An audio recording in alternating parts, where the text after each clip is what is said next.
And वहाँ पे content भी बहुत अच्छा है लिखने के लिए। और मणिपुर का जो केस है वो डायरेक्ट कॉन्टेक्स्ट बनता है, तो you can directly use it in, अगर जुडिशियल एक्टिविज्म पे स्पेसिफिकली क्वेश्चन है, we can use that case example. अगर उस पे पूरा केस आंसर भी नहीं लिखते हो आप, तो भी आप उसका क्रक्स आपको पता होना चाहिए with respect to the demand of the question and demand of the answer. इतना आप लिख पाएंगे देन तो क्वेश्चन तो आप हैंडल कर ही लेंगे। So these things give substance to your answer. But Emblems Act 1950 says it is with respect to anything, be it politics, be it your business, be it your company, be it your anything. You cannot keep a name in India.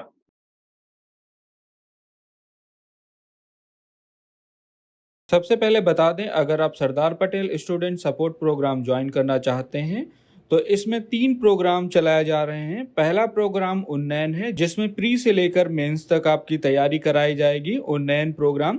दूसरा programme है rice, जिसमें mains की preparation कराई जाती है। और तीसरा programme है RIPP, इसमें आपके इंटरव्यू की प्रिपरेशन कराई जाएगी।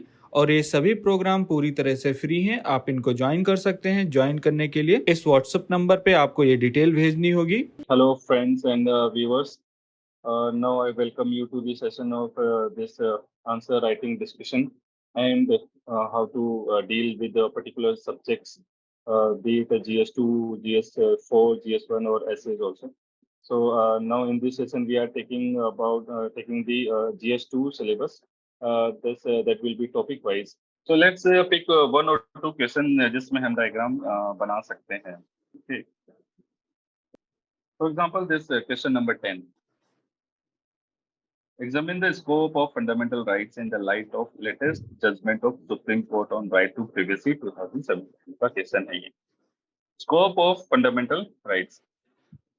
तो इसमें हब एंड स्पोक वाला डायग्राम बन सकता है, where you write article this fundamental rights in the because it is with respect to privacy. So in the center of the diagram will be Article 21, and then you raise spokes to it, और सभी spokes में you write the whatever scope it could be.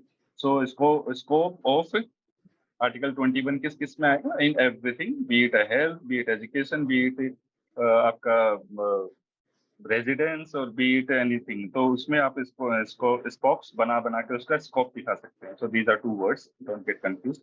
तो इसमें एक diagram use कर सकते हैं. Yes, the next question. Discuss each adjective attached to the word republic in the preamble. Are they defendable in the present circumstances? तो यही है, इसने खुद ही बता दिया कि there are many adjectives attached to the word preamble. तो उसका आप अपने डायग्राम से दिखा दीजिए. India is a socialist, secular, sovereign, democratic republic. So these are the 4 adjectives attached to it, और 4 adjectives आप उसका स्क्वायर का डायग्राम या रेक्टेंगल का डायग्राम बनाकर then you write.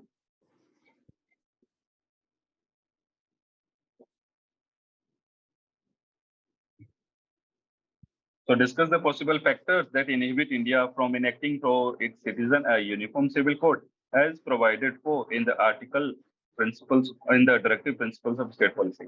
So this see इसमें भी काफी स्कोप है. Discuss the possible factors.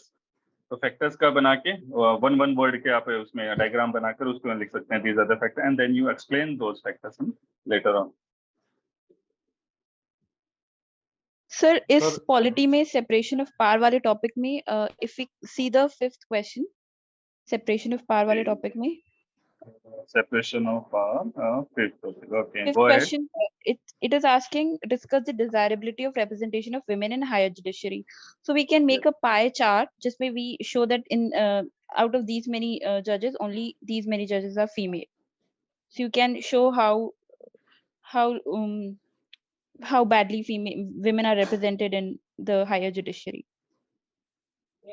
You can make use of pie charts here. So this will be male judges, female judges. As simple as it is. और you can यहाँ से ऐसे level करके बाहर से. So fine. Sir, Yes. Himanshu here. Sir अगर Yes, हम yes. IR वाले टॉपिक्स में जाएंगे तो वहां पर तो हमेशा स्कोप मिलता ही है, और हर साल Yes, 2 या 3 exactly. क्वेश्चन आईआर से आते ही है। फॉर एग्जांपल ये इसमें एक चाइना वाला था, डोमिनेंस ऑफ चाइना वाला, Okay, let जो me लास्ट ईयर मेंस में आया question था। number.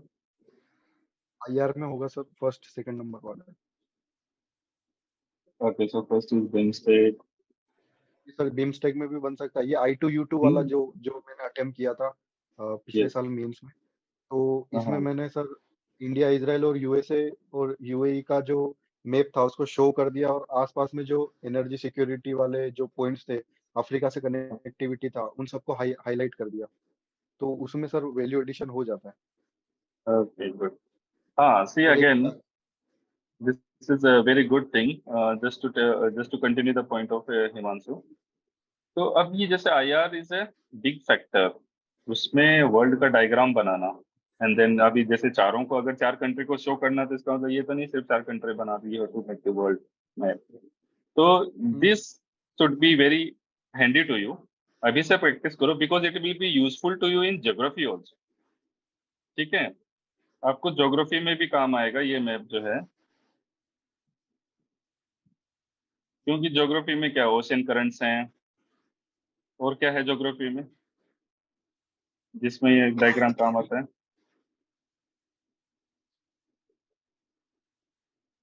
डेजर्ट्स वगैरह।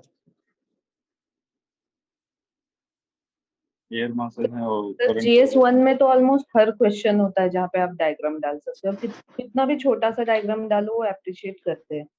For Yes. एग्जांपल पिछले साल ना टायर 2 सिटीज के ऊपर एक क्वेश्चन था, तो मैंने ऐसा तीन बॉक्सेस बना दिए एक के ऊपर एक, और टायर 1 2 3 लिख के एक एक एग्जांपल लिख दिए उन बॉक्सेस में, उन सिटीज के। सपोज टायर 1 दिल्ली, टायर 2 की एक सिटी और 3 की, तो I made this diagram and made a box around it. So such diagrams also work and they are appreciated, I feel. Yes, exactly. So that is the point कि आपको हाथ में बहुत ही क्विक होना चाहिए। It should take around कितना है इसको 5 सेकंड 5 to 10 seconds में इतना क्विक होना चाहिए कि आपको डायग्राम आ जाए। And then about the question India, US, Israel and चौथा क्या था? UAE sir. India, Israel, UAE and US. So UAE, Israel, about that. And what was the US and then India. So आज जैसे हिमांशु ने बताया, so we would say कि इन सभी का अफ्रीका से association, right Himanshu? Yes sir. And okay, sir and एक और जो चाइना की जो जियो पॉलिटिकल डोमिनेंस है जिबूती में, इथियोपिया में और सूडान में, उसको काउंटर यस, करने के लिए। राइट। उसके बाद सो यहाँ पे एनर्जी आप सिक्योरिटी इथोपिया, के लिए, जिबूती, हाँ, ट्रेड चैनल ये सिक्योर करने के लिए, जो कि यस एनर्जी सिक्योरिटी के लिए इम्पोर्टेंट हो जाते हैं। Exactly, good.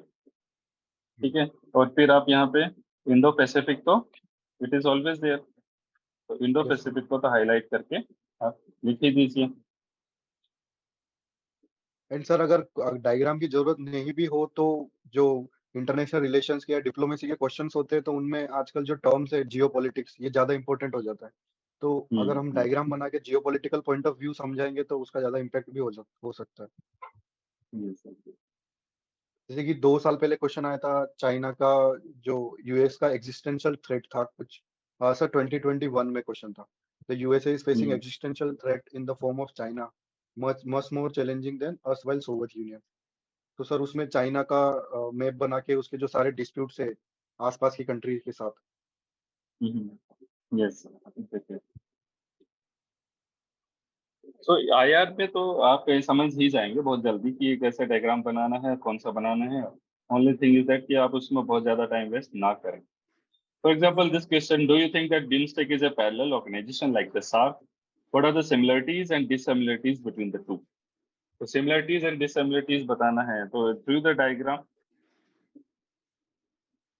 अब देखिए डायग्राम को इतना भी वो नहीं कर देना है कि आप सब कुछ ही पूरा आंसर ही आप डायग्राम के थ्रू दिखाना चाहें, इतना भी मत करना, क्योंकि फिर then diagram will be meaningless.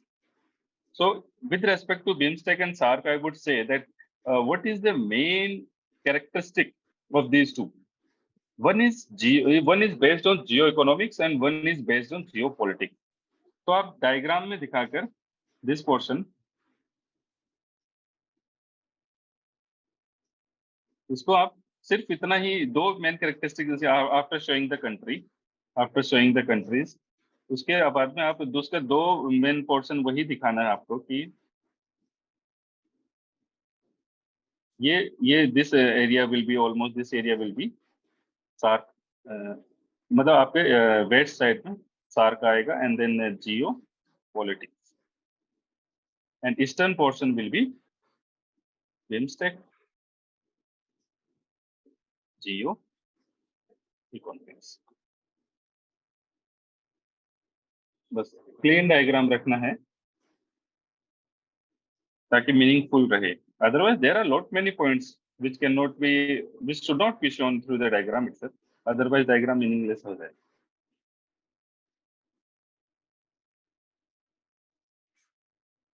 Okay,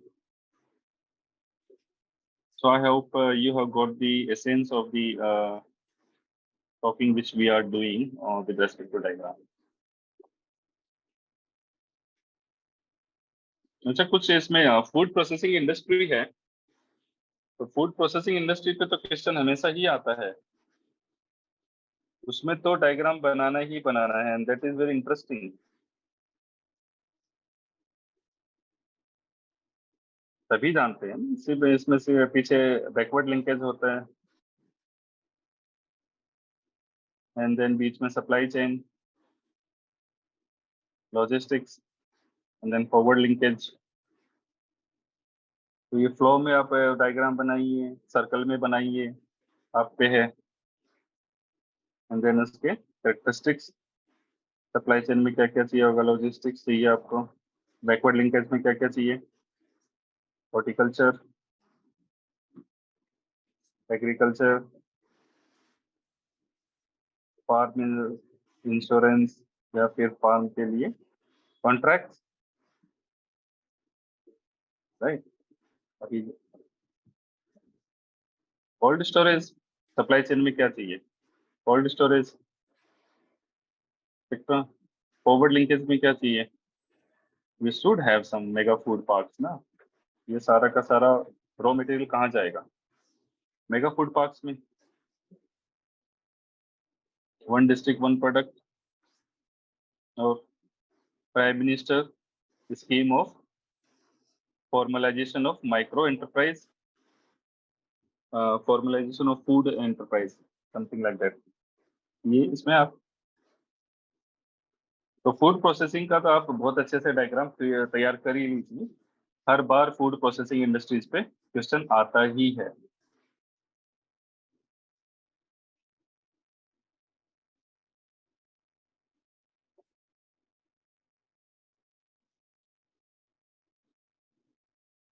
अच्छा, that was the question of GS3, but yes अभी मेरे से गलती हुई है, दैट GS3 का क्वेश्चन मैंने GS2 में डिस्कस किया, बट यस मैं ये जरूर कहूंगा कि ये गलती नहीं है, मे बी किसी एग्जामिनर का दिमाग थोड़ा चेंज हो जाए और वो इसको GS2 का क्वेश्चन बना दे। Do you think there is a possibility? What do you think, ये फूड प्रोसेसिंग इंडस्ट्रीज को क्या डायमेंशन है जिसकी वजह से वो GS2 का क्वेश्चन बन सकता है?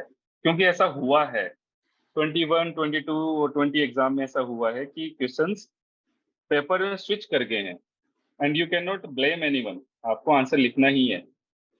ओके देन, और बताइए योगेश, आप और क्या डिस्कस करना चाहेंगे, और we go to any other kind of questions which may not include diagram, कोई conceptual discussion?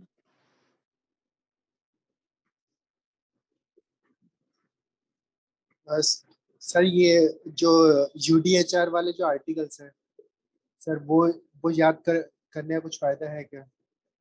वो मतलब नहीं, यूज कर मतलब क्या लगता कुछ है UDHR में क्या आर्टिकल्स हैं? मतलब अगर कंक्लूजन वगैरह में लिखना हो कुछ, तो मतलब article 1 free and equal human beings वगैरह इन सब की बात करता है, तो मतलब कुछ मतलब मैं ऐसे ही पूछ रहा हूँ सर, मैंने याद नहीं किया। भाई UDHR is such a vast document, ठीक है, तो उसमें याद मत करो everything is a human right UDHR, just make a mention of it UDHR, everything is a human right in that is the base document. आप उससे उठाकर आप देखिए अलग अलग countries they take signals from that document and they make fundamental rights out of those human rights। अब ये भी एक क्वेश्चन बन गया कि what are the fundamental rights and what are the human rights, and how far India has been Indian democracy has been able to, or Indian constitution has been able to bring as much as possible human rights towards the basket of fundamental rights। तो अब इसमें क्या diagram, अच्छा चलो let's do a brainstorming, इसमें क्या diagram बनाओगे fundamental rights और ह्यूमन राइट्स में?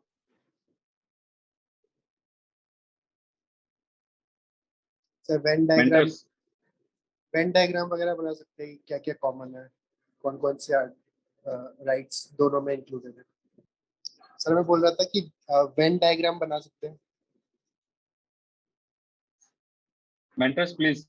योगेश डेफिनेटली वेन डायग्राम बना सकते हैं। उसके बाद फ्लो चार्ट में अगर हम एक तरफ फंडामेंटल राइट्स लिखे और एक तरफ ह्यूमन राइट्स लिखे और फिर उन दोनों के बीच में जो कनेक्टिविटी उसको बता दे और साइड साइड में जो डिफरेंसेस है उनको बता दे, तो 3 पार्ट होंगे और आप स्पेस भी अच्छी कवर करोगे और ज़्यादा डायमेंशन भी कवर हो सकते हैं उसमें। ये अगर सही जब हम वेन डायग्राम बनाते हैं तो उसके अंदर जो स्पेस होता है सर्कल का वो कम होता है। उसकी बजाय अगर हम एक तरफ फंडामेंटल राइट लिखे, एक तरफ ह्यूमन राइट्स लिखे और दोनों के जो डिफरेंसेस है वो साइड साइड में लिखे और दोनों के जो कॉमन पॉइंट है तो एरो बना के बीच में एक बॉक्स बना के उसके अंदर जो कॉमन पॉइंट्स है वो लिखे, तो इसका प्रेजेंटेशन ज्यादा अच्छा होता है। आप स्पेस अच्छी कवर करते हो और जो पॉइंट ऑफ द डिस्कशन है वो यही है कि आप प्रेजेंटेशन अच्छा करके आप अपने मार्क्स भी इंप्रूव कर सकते हो और टाइम भी बचा सकते हो, क्योंकि इस सर्कल में थोड़ा सा कॉम्प्लिकेटेड हो जाता है। यस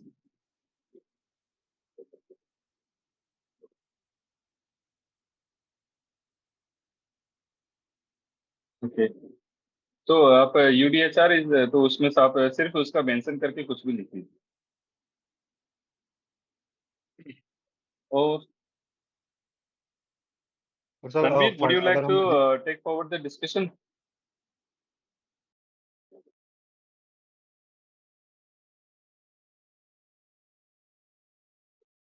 रणवीर नहीं है। हाँ हिमांशु, आप कुछ कह रहे थे।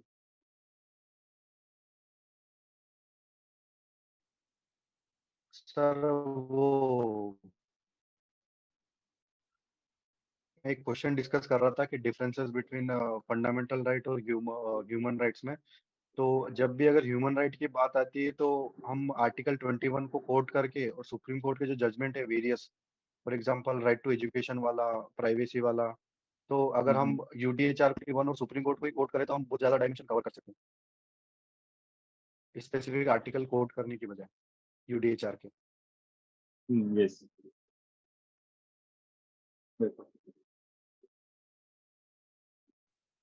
सर मुझे एक मेंशन करना था कि मोस्ट ऑफ द टाइम क्या होता है, पॉजिटिव ऑफ टाइम की वजह से हम करंट अफेयर्स बहुत निग्लेक्ट करते हैं, लेकिन GS2 का पेपर बहुत ज्यादा हेवीली लोडेड होता है विद करंट अफेयर्स क्वेश्चंस। कोई भी नया बिल आया जैसे कि राइट टू हेल्थ बहुत ज्यादा न्यूज में, तो high chances UCC right to bill, right to health sorry, ये सब आने के बहुत चांसेस है। यस सर, तो अगर मेंस 365 अब करो क्योंकि उसमें फ्लो चार्ट्स वगैरह भी दिए हुए हैं अच्छे से एंड इवन डेटा भी दिया हुआ है, तो एंड उसमें जो टॉपिक्स है स्पेशली पॉलिटी के, बाकी सब्जेक्ट्स तो you can pick and choose, but polity के जो मेंस 365 है दैट इज वेरी इंपॉर्टेंट है। यस डेफिनेटली, तो करंट यस अफेयर्स तो आपको पिछले 2-3 सालों में सर डायरेक्ट क्वेश्चंस है, जैसे कि विमेन इन जुडिशरी वो टॉपिक चल ही रहा था एंड मई जून जुलाई ये 3 मंथ्स बहुत इंपॉर्टेंट है sir in terms of current affairs. Yes अभी जैसे यूनिफॉर्म सिविल कोड का क्वेश्चन जो चल रहा है discussion, you can see that there was already a question of uniform civil code in maybe शायद 2015 or so, so you will have to again prepare this question and अभी देख लीजिए इसमें आप लॉ कमीशन 2018 में क्या कहा था अभी और अभी रिसेंट लॉ कमीशन क्या कह रहा है, So these are the things which you will have to compare. Yes. And ऐसे questions में you have to keep 3 things ready.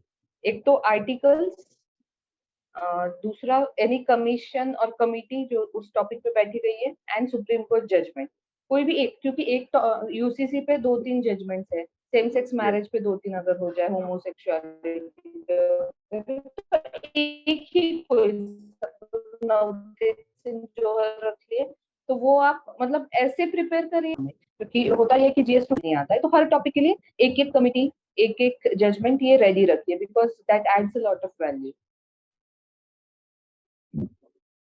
Yes. Sir, in fact, last year, though, we have seen that UPSC has started asking ki explain it with the case laws. Yes. So now it is no more a value addition. Now it is the requirement of the question these days that we should have the case laws with us. Yes, exactly.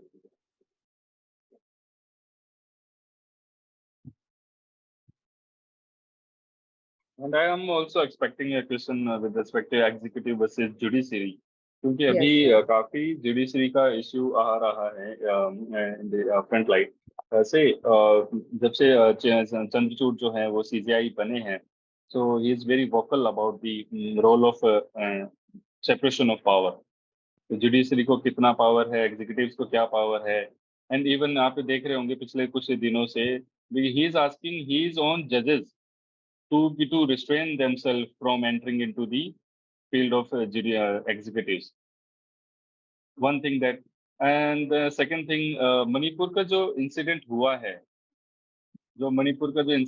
है, that is, what do you think? Is it an error of judicial activism, which is called as judicial adventurism? Yes, sir. Judicial activism पे मतलब we can expect this question. And वहाँ पे content भी बहुत अच्छा है लिखने के लिए, और मणिपुर का जो केस है वो डायरेक्ट कॉन्टेक्स्ट बनता है, तो you can directly use it in, अगर जुडिशियल एक्टिविज्म पे स्पेसिफिकली क्वेश्चन है, we can use that case example in introduction itself, उसके वजह से जुडिशियल एक्टिविज्म के बारे में ज्यादा बोला जा रहा है. और वहाँ पे डायग्राम्स का भी बहुत अच्छा स्कोप है कि आप एक कॉन्सेंट्रिक 3 सर्कल्स दिखा दो कि judicial activism, overreach and adventurism दिखा के 3 concentric circles दिखा दो, तो your answer is done there. I mean value addition के हिसाब से. Yes, right. So ये जो probable questions होते हैं, which they come out of recent current affair news only. So try to have knowledge on that. अगर उस पे पूरा आंसर भी नहीं लिखते हो आप, तो भी आप उसका क्रक्स आपको पता होना चाहिए with respect to the demand of the question and demand of the answer, which includes, जैसे अभी राजश्री ने बताया, that what article in the constitution it refers to. One, and to at least have some nearby proper language of that article. बहुत ही ज्यादा फट्टेबाजी नहीं मारनी है कि ये आर्टिकल ऐसे कहता है. Second thing about the case laws, about near to that judgment or near to that article and near to that topic. इतना आप लिख पाएंगे, then तो क्वेश्चन तो आप हैंडल कर ही लेंगे. So these things give substance to your answer. And also sir, one thing I want to mention is कि कोई भी टॉपिक पे क्वेश्चन आता है, तो the way you write that answer depends on the paper कौन सा है. सपोज मणिपुर वायलेंस है, तो GS2 में बहुत ज्यादा कॉन्स्टिट्यूशनल या गवर्नेंस के हिसाब से पूछा जाएगा. GS1 में सेक्युलरिज्म, कम्युनलिज्म, एथनिक कॉन्फ्लिक्ट्स इस हिसाब से पूछा जाएगा. तो फिर आपका अगर आपका आंसर प्रिपेयर्ड है, then you should be ready to change the how you write it और how you structure it according to the demand of the question. और GS3 में डेवलपमेंट एंड एक्सट्रीमिज्म के केस में भी मणिपुर का अलग कॉन्टेक्स्ट हो जाता है. हाँ, इस पर एक्चुअली जो सिक्योरिटी का क्वेश्चन है वो बॉर्डर मैनेजमेंट पे या फिर नॉर्थ ईस्ट के ऊपर ज्यादा रिवॉल्व करने के चांसेस है, बिकॉज पिछले साल लेफ्ट विंग एक्सट्रीमिज्म पे आ चुका है क्वेश्चन, साइबर पे आ चुका है और ऑर्गेनाइज्ड क्राइम पे भी आ चुका है. तो इट इज अ पॉसिबिलिटी कि ये टॉपिक्स अवॉइड होंगे. देन बचा जो है वो है नॉर्थ ईस्ट का इंसर्जेंसी स्पेशली और बॉर्डर मैनेजमेंट पे पिछले साल एक भी क्वेश्चन नहीं था, तो इस साल आएगा, and mostly Myanmar is the possibility. Yes, So it can also become a case study for GS4. Yes. Good. So you know the incident, everybody knows the incident, so वो GS4 में आ जाएगा. See, obviously, because see 2012 में क्या हुआ, and now we are 11 years past 2012, still no change in morality level of the public, moral compass जिसको हम कहते हैं. तो जब आप इस इंसिडेंट की बात करें इन GS4 2023 में जो हो रहा है, you go back to previous incidents कि over the time same incidents कैसे रिपीट हो रहे हैं, प्रॉब्लम्स कहाँ हैं, स्कूल एजुकेशन में या फैमिली वैल्यूज में या फिर पॉलिटिकल वैल्यूज में. पॉलिटिकल वैल्यूज भी होती हैं ऑब्वियसली. पॉलिटिकल वैल्यूज हैं वो जो डिसेमिनेट नहीं कर पा रहे हैं वो, और they are using the public for their vote bank, that you can also write. So this is a very good suggestion that ये GS4 में भी आ सकता है. एंड केस स्टडीज जो है ना, बहुत ज्यादा न्यूज़पेपर में जो सब चलता है ना, लोकल जो न्यूज होते हैं उनपे भी केस स्टडीज बनते हैं. जैसे कि अभी एक द्वारका का केस बहुत फेमस हुआ है चाइल्ड लेबर का. तो ऐसे जो केसेस है जो एक मतलब एथिकल कुछ उसमें इश्यू होता है और वो न्यूज में बहुत होता है, तो इट इज हाई पॉसिबिलिटी कि ऐसे केस स्टडीज में आ जाए ये question. Okay, so you mean to say GS4? Okay, yeah, that is fine. See, how do you convert your content, whatever content you have, from GS2 to GS4 and GS4 to GS2? तो आपके पास में वही case study है on child labor. So it will be directly asked in GS4. But अगर child labor वहां नहीं आया, then you put it in GS2. वहां पे रिलेटेड कोई क्वेश्चन आ गया तो, क्योंकि केस स्टडी का जो मैसेज जो होता है दैट इज यूनिवर्सल. अब उसको थोड़ी पता केस स्टडी को कि मैं GS2 में जाऊं या GS4 में, मैसेज तो उसका वही रहेगा. So but that depends on your wisdom how to put it in GS2 and how to put it in GS4.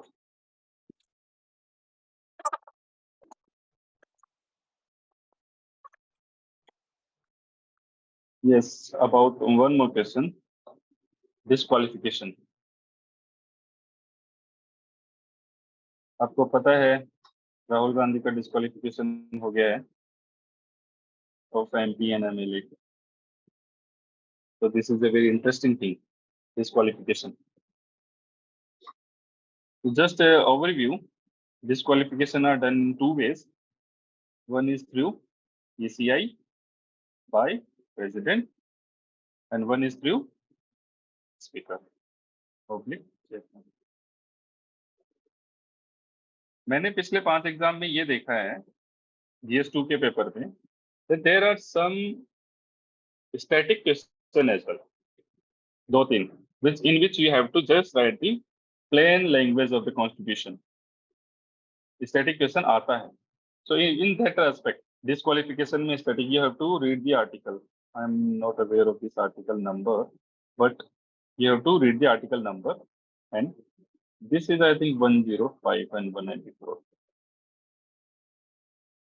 तो ये आर्टिकल नंबर लिख के you have to write the language of the article, and then ऐसे disqualification होते हैं. Now ये जो ECI जो डिस्क्वालिफिकेशन रिकमेंड करता है to the president and this is binding, इसमें भी एक केस लॉ है. क्या है वो? Anybody? Delhi MLAs holding the office of profit. ये केस लो पढ़ लीजिएगा, दिल्ली MLAs का holding the office of profit. तो ECI ने रिकमेंड किया प्रेसिडेंट को कि इनको डिस्क्वालीफाई कर दीजिए. But very interesting is this one, speaker and chairman वो डिस्क्वालीफाई कर देते हैं. तो इसमें भी इंटरेस्टिंग केस लॉज हैं काफी सारे. और फिर फाइनली सुप्रीम कोर्ट ने क्या बोला? There should be some independent tribunal to decide these cases of disqualification. Very simple, क्योंकि speaker is biased and partitional. So these are the case laws of Kisam Megachandra का case है ये. So these are the things which you should mention specifically in your answer without wasting any time. तो ये इस बार का आप अच्छे से याद कर लीजिए. अच्छा, second thing, delay or no delay. What was the Lily Thomas case? Highly often, very often quoted case, Lily Thomas. Conviction Yes. के तुरंत बाद डिस्क्वालीफाई हो जाते हैं. Yes, exactly. और इससे पहले क्या था? 3 month था. Yes. So they would give you a time of 3 months to appeal. Now see, do you see the effect of these changes on the health of democracy? जहां पर आपको the speaker, see the role of speaker, party wise, partitional है और non पार्टिशनल है. तो जहां पर पार्टिशनल है, खुद के पार्टी के हैं, तो वो कोई एक्शन ही नहीं लेगा उन पे डिस्क्वालिफिकेशन पे. For example Maharashtra, Rajasthan. Quote these examples. Maharashtra, Rajasthan में 6 बीएसपी एमएलएस हैं. उनका केस 5 साल से चल रहा है. Nobody is taking action. तो वहां पे एक्शन ही नहीं लेंगे. So huge delay. और इसीलिए सुप्रीम कोर्ट ने बोला कि इंडिपेंडेंट ट्रिब्यूनल बना दीजिए. बट जहां अच्छा, नॉन पार्टिशनल इन दैट सेंस कि यहाँ पे नॉन पार्टिशनल तो वो स्पीकर होते ही नहीं है. They are always partitional kind of thing. तो इसमें कोई एग्जांपल बनेगा नहीं that speaker is doing a non partitional thing. So जब दूसरे अपोजिशन वाले को वो बर्खास्त कर देते हैं within no time, so that is also example of partitional only. Try to understand this. That is also the example of partitional. तो वो जस्ट एक जजमेंट आया एंड द नेक्स्ट डे ही was disqualified. he was issued a notification.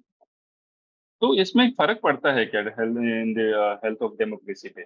You have to think wide कि आप जब खुद वालों को नहीं कर रहे हो और अपोजिशन को फटाक से कर दे रहे हो. Because democracy is not only about government, it has government and opposition. Opposition in itself is a institution. Use these words. The opposition in itself is a institution. Opposition is not only a person or only a party कि जिनको बस side वाली benches पे बिठा दिया और जिनकी attendance ली नहीं ली, who cares? It's an institution. Because we are talking about health of democracy. We are not talking about the health of a political party. Then to substantiate your answer, you can quote the 1978 Act, जिसमें leader and deputy leader of opposition in houses. So उसका इस act का बहुत लंबा नाम है. That's why I wrote 1978 Act है. Leader and deputy leaders of opposition in houses. वहाँ पे इनको स्टैट्यूटरी स्टेटस है इनका अपोजिशन का. तो मेंशन दीज थिंग्स. ठीक है. तो ये एक क्वेश्चन है जिसमें मैंने काफी डायमेंशंस कवर कर लिए हैं. This question is about disqualification of MP. At the end of the day आपका ये होना चाहिए कि आपकी हर लाइन में इंफॉर्मेशन होना चाहिए. हर लाइन में इंफॉर्मेशन होना चाहिए. और बहुत ज्यादा, और एक आर्ग्यूमेंट पे सिर्फ 2 line and example.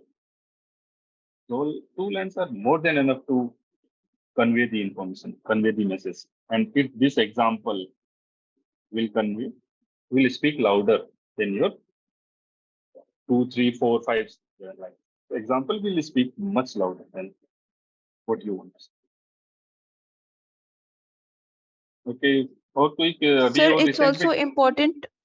It's also Yes. important, sir, that when we are discussing these issues of judiciary, executive, and this 10 schedule, that we conclude our answer with some way forward, with some good practice. Like in case of speaker, we have the British model wala practice. So or some committee report, some Supreme Court judgment. Yes. With all these issues, we have to prepare the way forward, because we cannot just leave the answer with the problem itself. Yeah. Exactly. Prepare a template for conclusion. तो US में sorry UK में concept है speaker for life, उस पे एक question already आ चुका है। तो इसमें वो कमिटीज हैं, I don't know the exact names, लेकिन कुछ कमिटीज हैं। Dinesh Goswami committee. Okay, good. Yogesh पढ़ रहा है। सर इसमें बोला था कि president on the recommendation of election commission remove करेगा, ऐसा बोला। Okay, good. So yeah, that was a very good suggestion कि हमें we should prepare a template, क्योंकि these are the basic questions आएंगे ही आएंगे, और तो आप उस पे टेम्पलेट अपना अच्छे से तैयार करके रखिए। और कौन सा रिसेंट इश्यू चल रहे हैं? योगेश क्या पढ़ रहे हो आजकल न्यूज़पेपर में? सर वो इलेक्शन कमीशन का एक जजमेंट आया था जिसमें सुप्रीम कोर्ट ने बोला था कि एक बॉडी मतलब एक सिलेक्शन कमेटी से सिलेक्ट करना है, ना कि डायरेक्टली गवर्नमेंट अपॉइंट करे।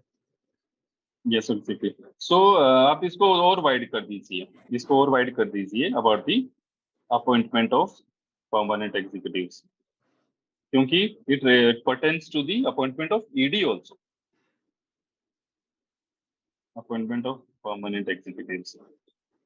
तो इसमें ईसीआई भी आ गया, ये तो कॉन्स्टिट्यूशनल बॉडीज हैं, स्टेटरी एंड कॉन्स्टिट्यूशनल बॉडीज दोनों, ED, ECI, ED, CBI and CVC. So there are lot many institutions, IB. तो उनका appointment, because recently supreme court ने क्या जजमेंट दिया है that illegal appointment of it is not constitutional. आप बार बार tenure extend नहीं कर सकते, क्यों? आपके पास में और काबिल अफसर नहीं है। So these are the remarks of Supreme Court which you can easily put in your answer. The remarks of Supreme Court, and you very specifically quote that Supreme Court remarked that why should appointment be extended beyond the statutory time limit. Sir Anoop Barnwal judgement case था। This one? Anoop Barnwal. Right. तो आप case laws को कब coat कर दीजिए and right whatever supreme court says. Okay. तो another thing was this defamation. अब यार ऐसा है, डिफेमेशन तो मैं अपनी टाइम पे भी मैंने लगभग जितना भी एग्जाम दिया हर बार पढ़ के जाता था, बट कभी क्वेश्चन आया नहीं। आई डोंट नो कभी आएगा कि नहीं आएगा। स्टिल अब जैसे पेपर का लेवल थोड़ा बढ़ रहा है, तो आई कैन से दैट आ सकता है, because this defamation is a low paper, मतलब थोड़ा स्पेसिफिक हो जाता है, नॉट अ जीएस पेपर थी। तो लॉ में क्या, लॉ के स्टूडेंट्स क्या लिखेंगे डिफेमेशन को, और जीएस के स्टूडेंट्स क्या लिखेंगे डिफेमेशन को, but still you should have a थोड़ा सा बेसिक। डिफेमेशन क्या होता है? सिविल टाइप होता है, क्रिमिनल टाइप होता है। सिविल में जेल नहीं होती है, क्रिमिनल में जेल, क्रिमिनल में जेल होती है। These are the थोड़ा सा बेसिक, बाकी तो आप पढ़ेंगे।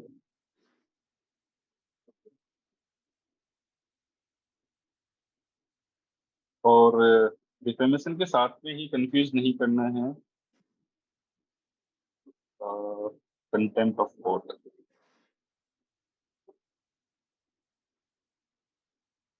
इसमें भी वही होता है, सिविल है,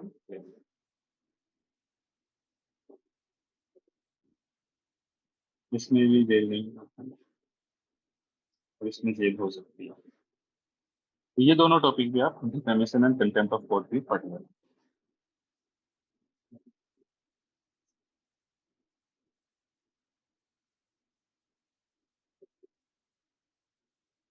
Anything, any other mentor would like to add with respect to recent topics?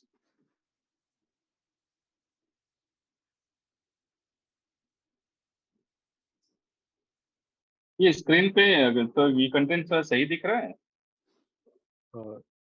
Yes sir. Sir एक और जो importance of fundamental duties over rights, focusing more on duties than rights, recent topic. Okay. So recent topic with respect to fundamental rights versus fundamental duties. Yes. ये भी काफी time से at least your content should be prepared on this, पता नहीं कब question आ गया इसमें। And इसमें आप देखो 4 चीजें तैयार करके रखिए। What are the fundamental duties which have now become legal duty और statutory duty? बताइए 2-3 एग्जांपल बताइए। What are the fundamental duties which have now become a legal duty? Respecting national flag. Okay, so under which statute? Flags and sorry, I don't remember properly. Say Emblems Act or insult to national honor Act 1970। तो जितना specific आप याद रखेंगे आपका exam, आपके answers उतने अच्छे दिखेंगे। ऑब्वियसली एग्जामिनर अच्छे नंबर देगा। Emblems act 1950। अच्छा, एम्बलम एक्ट से याद आया, इंडिया क्या है? क्या है इंडिया? अलायंस है। इंडिया एक अलायंस है। तो keeping the name of some political party, some alliance, or your company, or your home, or your anything, house, business in the name of India, is it permissible? तो इसमें ये वाला act use होता है, emblems act 1950। Try to appreciate, अभी news में पढ़ा होगा, parties they have the name Indian. ठीक है।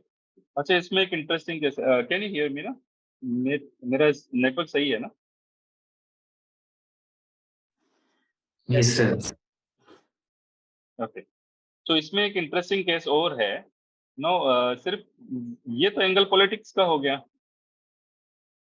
एक मार्केट और बिजनेसेस का एंगल है, और उसमें एक जजमेंट भी है।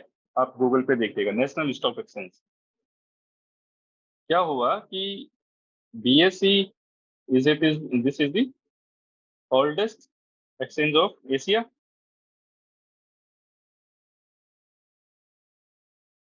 और फिर उसके बाद में जब लिबरलाइज एलपीजी मूवमेंट आया, एलपीजी 1992, तो उसके बाद में एनएसई बना।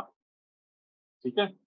एलपीजी जब आया उसी के दौरान ही Arshad Mehta scam and all that जो हो रहा था, तो इट वाज ए नेसेसिटी कि एक कंपटीशन दिया जाए बीएससी को। ठीक है। तो कंपटीशन में एनएससी बना, और जब एनएससी बना तो now NSC is very much better than the BSc now. बहुत अच्छा कर रहा है, और ज्यादा ट्रेडिंग एनएससी के प्लेटफॉर्म पे होती है as compare to BSC, making huge profits. तो बीएससी ने क्या किया, केस कर दिया कि it is using the name national, जिसकी वजह से लोगों को ये लगता है कि it is a state bank, due to which people are having more confidence and trust into this exchange than our BSE. Getting the point? आपने अपने स्टॉक एक्सचेंज का नाम नेशनल रख लिया, तो लोगों को लग रहा है कि ये सरकारी है और डूबेगा नहीं कभी, इस पे ट्रेडिंग करो। तो ये ऐसा केस था, इसका आप गूगल में पढ़ लीजिए। ओनली थिंग इज कि आप ये मेंशन कर सकते हैं in your answer, question will be with respect to politics, But Emblems Act 1950 says it is with respect to anything, be it politics, be it your business, be it your company, be it your anything. You cannot keep a name India. और obviously जब इसकी बात करेंगे तो article 1 की बात करेंगे. So these are the key terms which you should write in your answer.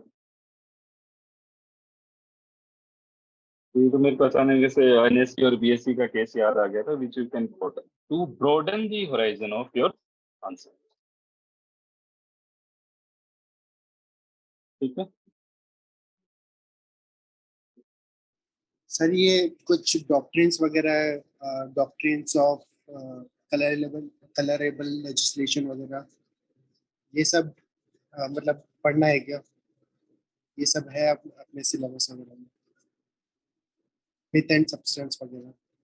There's a previous question on one of the doctrines, so it's a relevant topic and we should read about it. And Atish Mathur sir has in his recent Magna Carta, which is a series on GS2, in that notes for this year, he has given a detailed compilation of all the doctrines that he thinks are necessary and relevant. So he's also given a kind of structure to go about it, and a list of all the ones that he thinks necessary with the relevant information. I'll just upload it on the group. Yogesh, you got the answer? Yes, sir. Okay then. Okay, then we can call off the session now and keep writing. And अभी आप ये भी exercise शुरू कर दीजिए, how to write 3 answers in 10 minutes. क्योंकि question number 8, 9, 10 ऐसे ही होने वाला है. स्पेसिफिकली नीटिक्स तो होगा ही. 8, 9, 10 जो है 10 मिनट ही 5-10 मिनट ही मिलते हैं 3 क्वेश्चंस को लिखने. So this is the exercise you should do. Okay then, thank you mentors.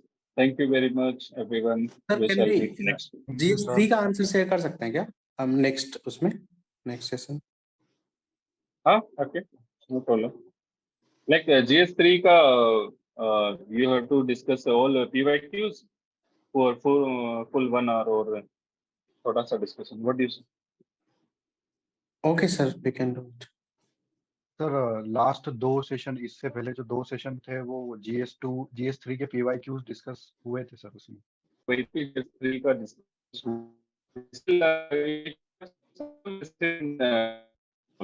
or else I'm planning to do the discussion with respect to optional paper wise. Or next week I'll try that I bring some of my other topper friends from different cadres to share something with you about the mains exam. I'll try to bring Sunil Dhanwantar and 22, let's see, and others. Okay, I'll post this in the group. Okay. Okay then, bye-bye.